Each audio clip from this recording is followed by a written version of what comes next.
Recently, I took one of those "What is your political ideology" online tests, or rather, I took a whole bunch of them, and it seemed to me that some of them were more accurate than others. I guess all online political ideology tests are equal, but some online political ideology tests are more equal than others, or something.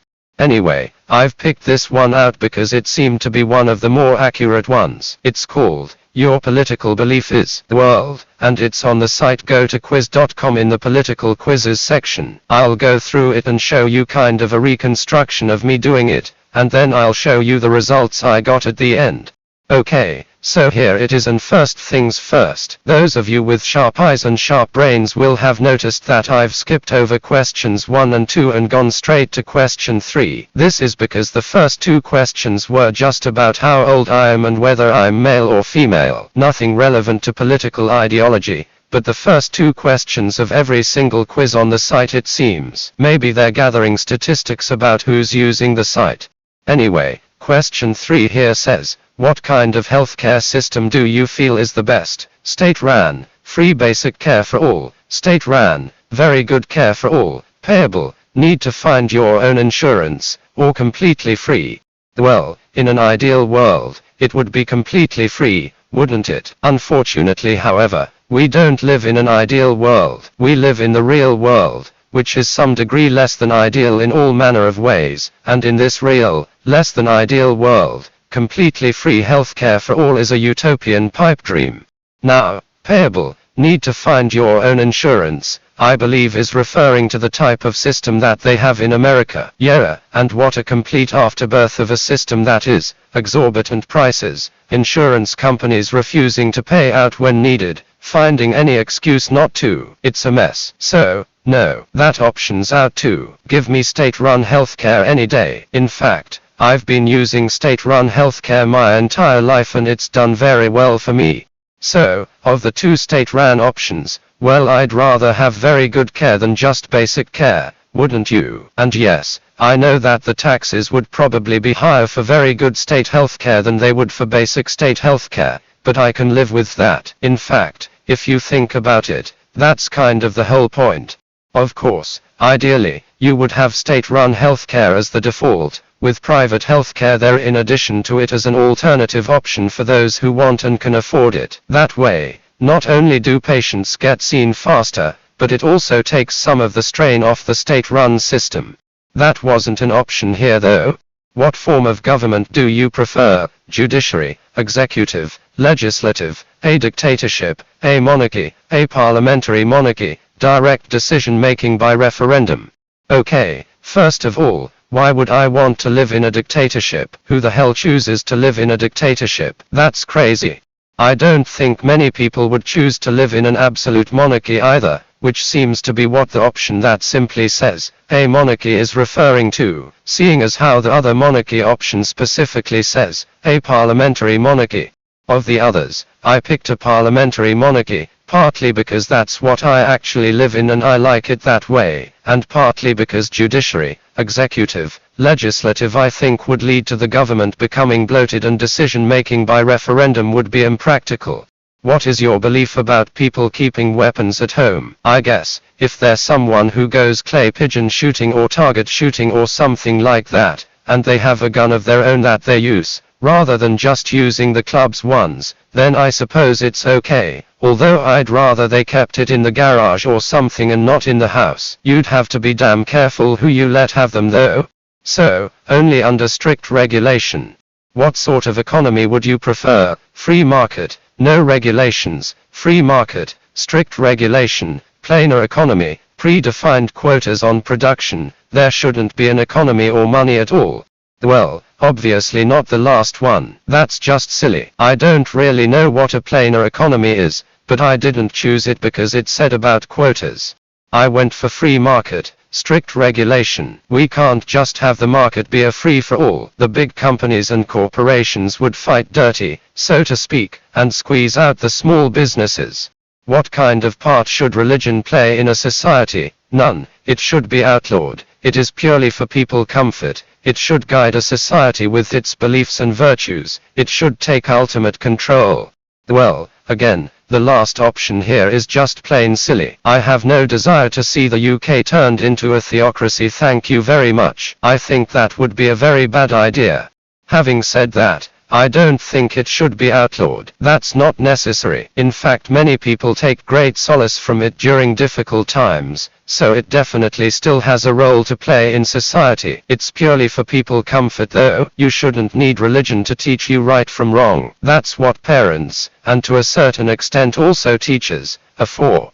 You generally believe that people are evil by heart, people are pure by heart, corrupted by mind, people are sheep, people are individuals. But they need someone to tell them that there isn't a generalization for this. People are civilized animals.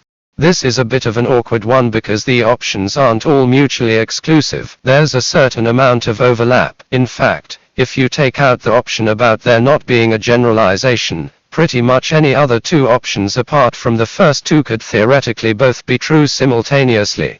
Anyway, I don't think people are born evil. I think evil is a learned behavior, so I put people are pure by heart, corrupted by mind. Which historical leader are you most fond of? Maximilian Robespierre, Adolf Hitler, Queen Victoria, Pericles, King Louis XIV, Stalin. Easy one this. Not one but two silly options this time in Hitler and Stalin, and 3 out of 4 of the others I know nothing about. Queen Victoria. What is your opinion on pensions? Don't need them. Essential. Government should pay enough so people can live off it. The company at which you worked should be paying your pension. We should exterminate old people who can't work anymore. Okay, well obviously not the last one, so taking that out of it, the main thing I had to ask myself with this question was, do I think that the company you work at should provide your pension? The answer, not necessarily. They should provide the option of having your pension with them if they're a decent-sized company, but you should also have the option of having it with the state instead, or even a third-party pension company. So, my opinion on pensions is that they're essential. What are your convictions about taxes? No taxes. Taxes equal for all. Taxes according to wealth leads to social equality. Occasional taxes. Taxes on luxury. I don't really know what the compiler of the test means by occasional taxes. Does that mean just taxing people every so often? Does it mean only taxing people on special occasions like on and around Christmas or when the Olympics are on? Taxes on luxury is a bit vague as well. Does it mean only on luxuries and nothing else? So, with not really understanding the bottom two options properly and the top two being completely ridiculous, there was only really one option here. Taxes according to wealth leads to social equality. The rich pay more, the poor pay less. Simple. Are you afraid of communism or communist countries? Just North Korea. Not only are they a communist country, which is bad enough, but their leadership are just mad enough to use their nuclear weapons and start a nuclear war. Anyway, now that I've put that cheery thought into your head, let's move on. There is a friend of yours that is speaking badly of your country's government. What is your first urge to do? Nothing. Express your support towards his opinion. Start planning his death. Think whether to report him to the police or not. Start speaking against him. Nothing, of course. Why would I feel the need to do anything? I might express my agreement or disagreement with what he was saying if the question had been specific about what it was that the government was doing that he was criticizing in this hypothetical scenario, but it didn't.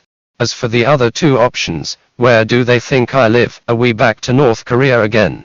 Should there be control over media? No, very little control. Yes, there should be regular control. Yes, there should be strict control. Yes, the media should be in the service of government.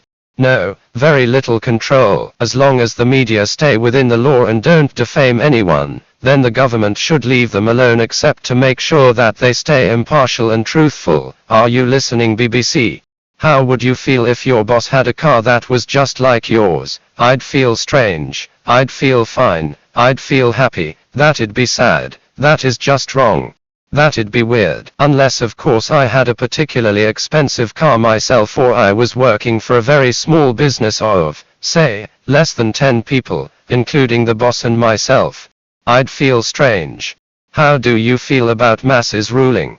I wasn't really sure whether this was referring to democracy, rule by the people, or mob rule. It kind of seemed to me at the time a bit more like a reference to mob rule, so I put bad. Not really bad, because I wasn't 100% sure, but there wasn't a neutral option, so bad had to do. And that was the last question, and I got this. Your result, centralist. Well, that's a slight mistake on the part of the person who put this test together. They obviously mean centrist, not centralist. They're two different things. A centrist being someone whose views put them in the political center, whereas a centralist is someone who is in favor of the centralization of power. Anyway, it says, you aren't either left or right, you are center. You are rather liberal, freedom appeals to you, but you believe there should be some measure of control everywhere. Not too much though. And yes, I'd say that was about right. I think that sums me up pretty well as far as my political beliefs go. I think people should be able to do and say whatever they want within reason, as long as they're not hurting or harming anyone or anything. The key phrase there though is, within reason. For example, we have freedom of speech in the first world, but that freedom of speech doesn't extend to inciting or calling for violence, obviously, nor does it extend to defaming people. That's why we have slander and libel laws. And so we should.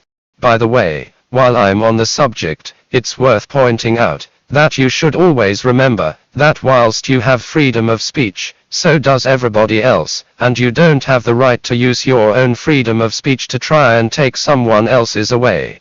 It seems as though a lot of North American college students could do with remembering that. But that's a whole other can of worms.